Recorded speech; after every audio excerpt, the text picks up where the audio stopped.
My sister booked a table at the restaurant where I was working as a waitress to make fun of me in front of our parents and friends. She said, "I want you to personally wash our dishes after dinner." I refused her request and revealed my secret. My secret will make her life hell. I will make her regret what she did. My name is Brittany, and I often think about how different my life could have been if my mom hadn't gotten sick. She passed away when I was 6, and that's when everything changed. Our house used to be full of her laughter, and photos of our happy family covered every wall. Dad took it really hard. For months, he barely spoke, just went to work and came back home where I tried my best to be quiet and not bother him. I didn't really understand death back then. I kept asking when Mom would come back from heaven, and Dad would just hug me tight and say nothing. Then he met Sandra at some work event. She started coming over for dinner, and I noticed Dad smiling more. I guess that's why I didn't say anything when, one by one, Mom's photos started disappearing from the walls, replaced by new ones with Sandra in them. "Brittany, Sandra and I have something to tell you," Dad said one evening. They sat me down in our living room, and I remember playing with the hem of my dress, feeling nervous. "Sandra and I are getting married. She's going to live with us and be your new mom. You'll see, everything will be wonderful." But it wasn't wonderful. As soon as they got back from their honeymoon, Sandra started changing things. She rearranged all the furniture, repainted the walls, and set up what she called house rules. "Brittany, your room is a mess again," she'd say every morning. "A young lady should keep her space tidy. And please keep your voice down when you're playing. I have a headache."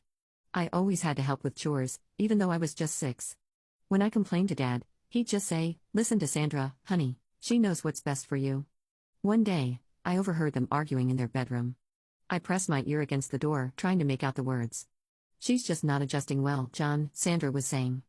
"Maybe it would be better if she lived with your mother. She's always saying how much she misses having family around." "No." Dad's voice was quiet. "I promised Sarah, I promised her before I swore I'd take care of Brittany. And there's the money she left for Brittany's college. I gave my word it would go to her education." I didn't know it then, but things were about to get even harder. A year later, Sandra got pregnant and everything changed again. Dad was over the moon, and Sandra couldn't stop talking about how she was finally going to have her own child. Those words hurt more than any chore or rule she'd ever given me because that's what I was to her, someone else's child, not her own, never her own. When Emma was born, I was 8 years old. I remember standing in the hospital hallway with Dad, peering through the nursery window at my new baby sister. She was so tiny, wrapped in a pink blanket, and Dad couldn't stop smiling. "You're a big sister now, Brittany," he said proudly. "You'll help take care of Emma, won't you?" I nodded eagerly, not understanding what that really meant. But I found out pretty quickly. When they brought Emma home, Sandra wasted no time turning me into her personal assistant.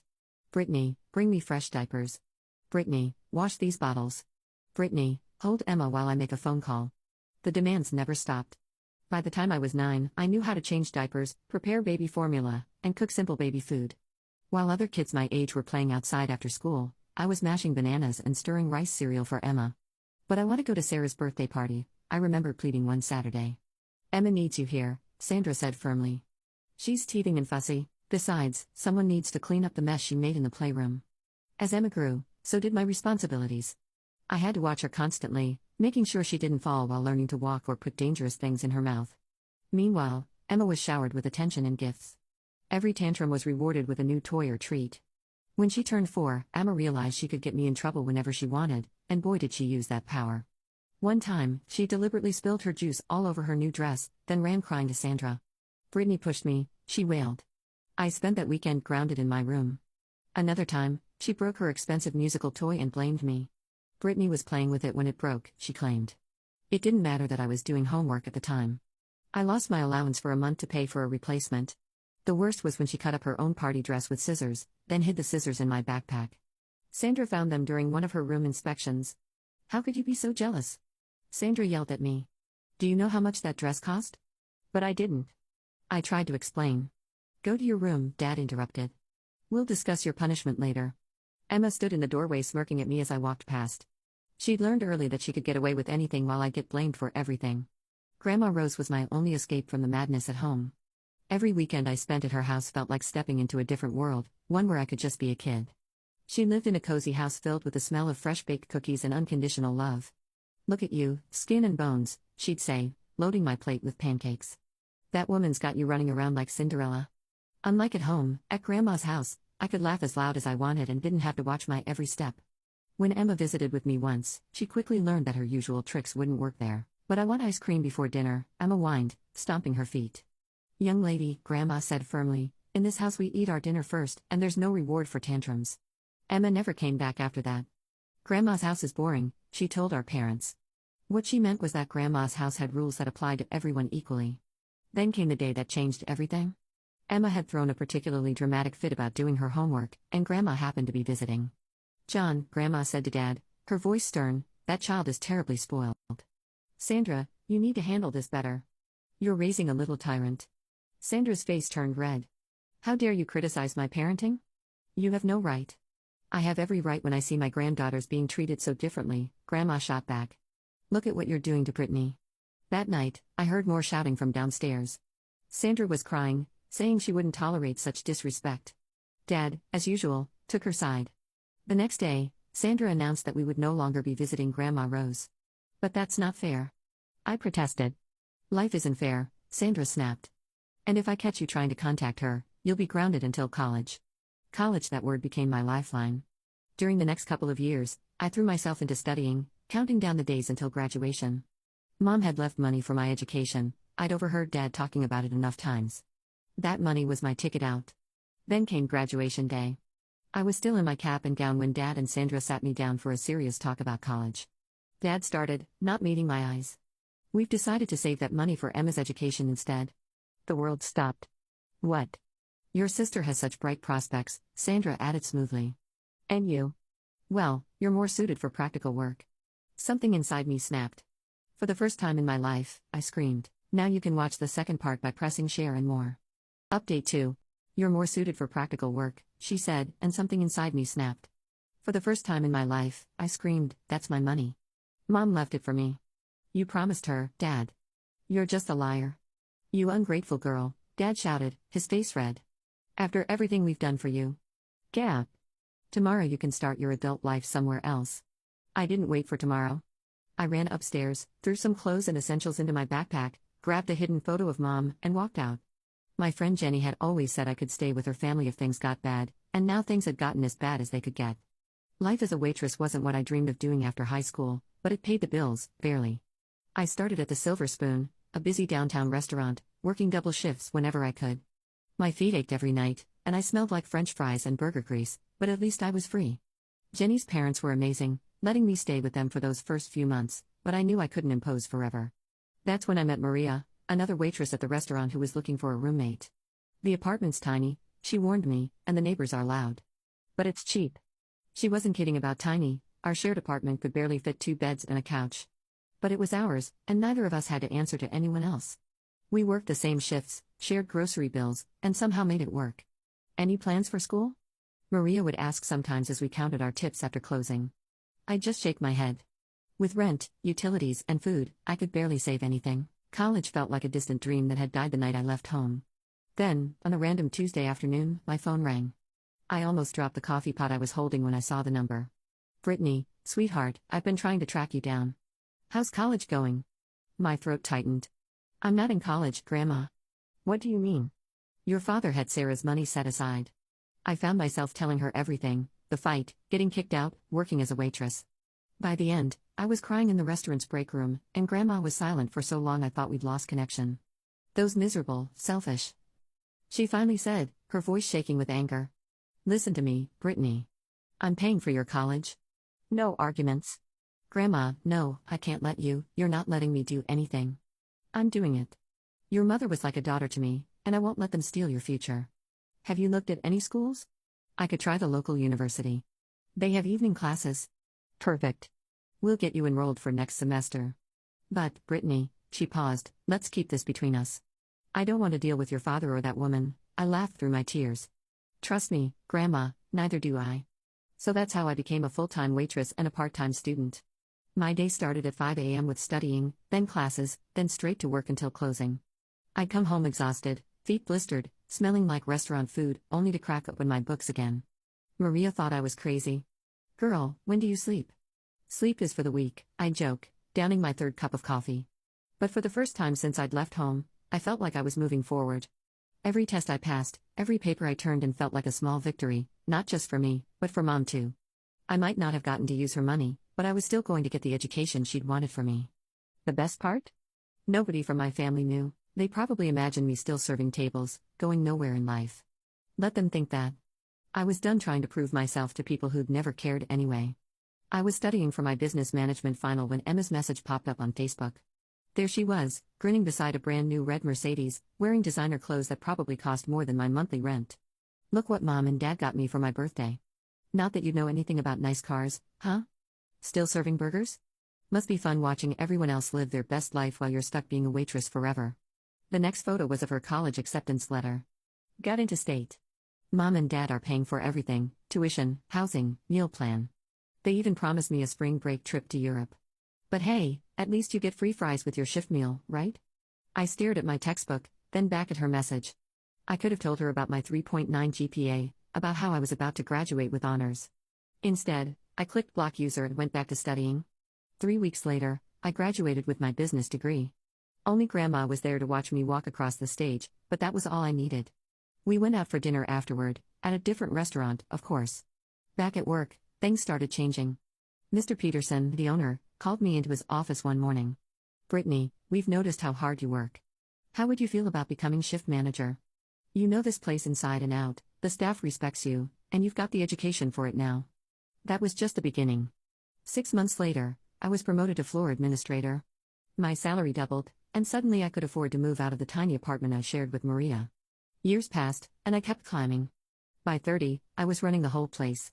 The Silver Spoon had transformed from a regular downtown restaurant into one of the city's top dining spots. My name was on restaurant industry magazines, but my family still thought I was just a waitress. My new apartment was in one of those fancy high-rises downtown, with floor-to-ceiling windows and a view of the city.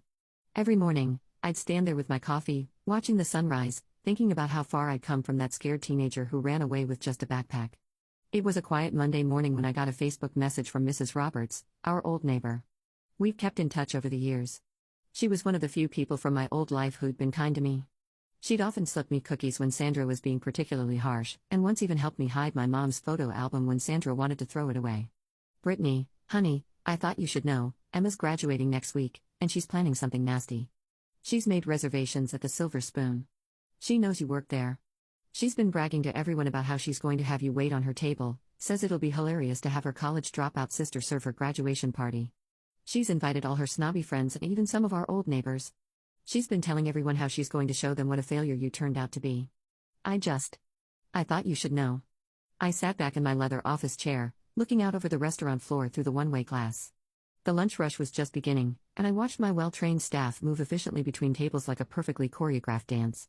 A slow smile spread across my face as I opened our reservation system.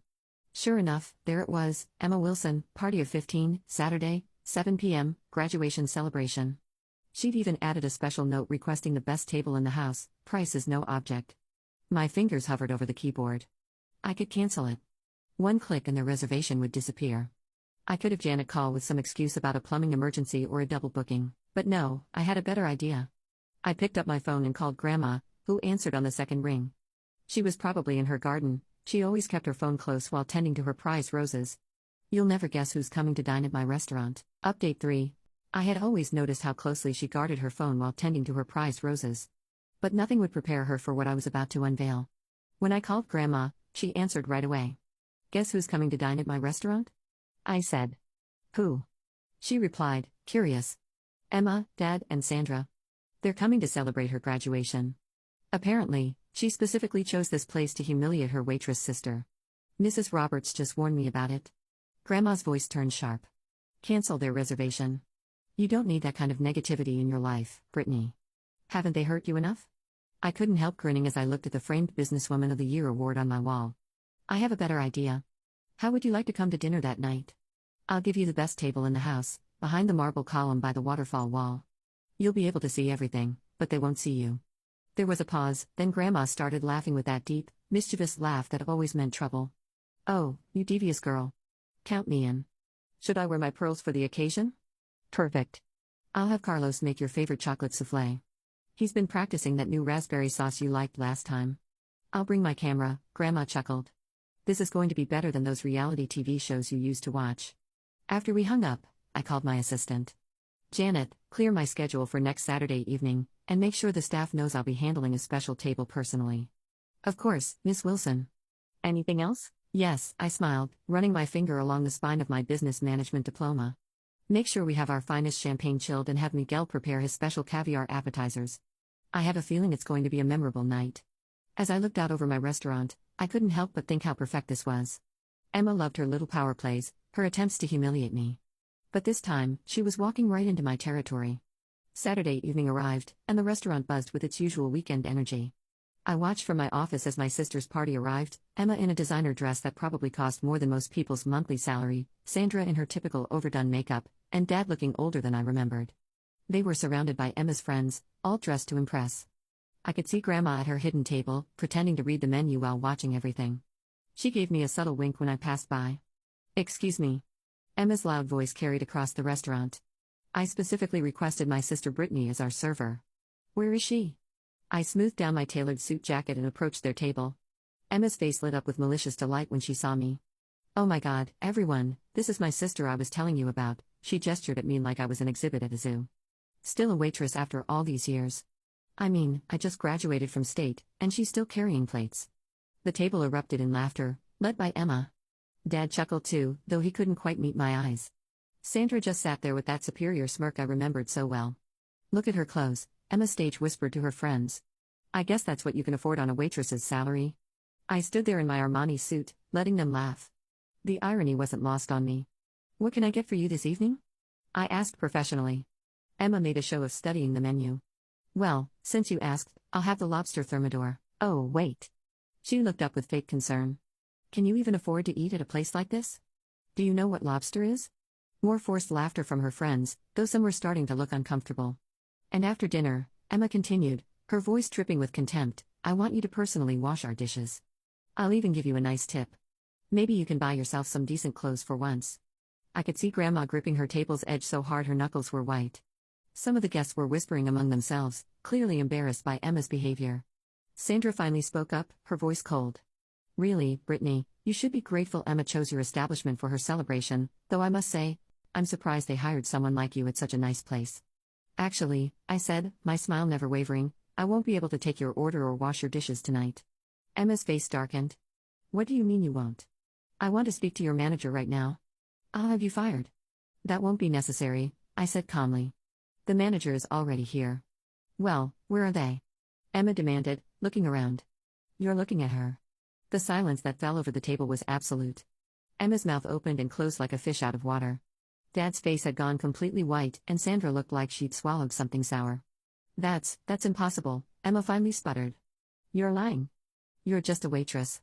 "Actually," came a familiar voice, "she's not just the manager. She owns 30% of this restaurant now." Grandma rose from her hidden table and walked over, her heels clicking on the marble floor. The look she gave Dad could have frozen hell over. "While you were busy spoiling one daughter and crushing the other, I put Brittany through college. She worked here as a waitress during the day and studied business management at night. Every single success she has, she earned herself." Emma jumped up, her face red. "That's not fair.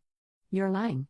"She's nothing but a successful businesswoman who owns part of one of the city's most prestigious restaurants," Grandma cut in, "who bought her own luxury apartment while you're still living off Daddy's money." "Is that what you were going to say?" Dad finally found his voice. "Mom, don't you dare mom me, John Wilson," Grandma snapped. "You let that woman turn you against your own daughter. You gave away Brittany's college money her mother left specifically for her. Well, guess what? I'm making things right. I've already changed my will. Everything I own goes to Brittany. Every penny." Sandra shot up from her chair. "You can't do that. Emma is your granddaughter too." "Emma has had everything handed to her on a silver platter her entire life," Grandma replied coldly. "She doesn't need my money. Though from what I've seen tonight, she could use some basic human decency." Emma completely lost it. She grabbed her wine glass and hurled it across the table, shattering plates and sending food flying. "This isn't fair. You're all just jealous of me." "Security," I called calmly. 2 men in black suits appeared instantly. "Please escort these people out." "You can't throw us out," Sandra screamed. "Do you know who we are?" "Yes, I do," I replied. "You're trespassers causing a disturbance in my restaurant.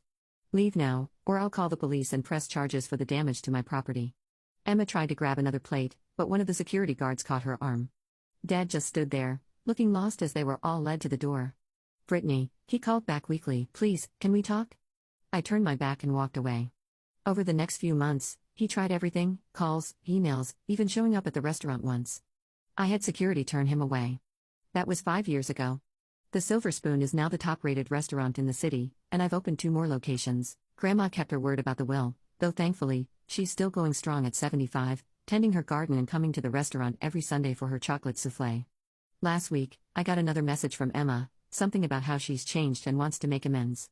I did what I always do with messages from that part of my life, hit delete and went back to work. Some chapters are better left closed. If you like this story, hit the like button.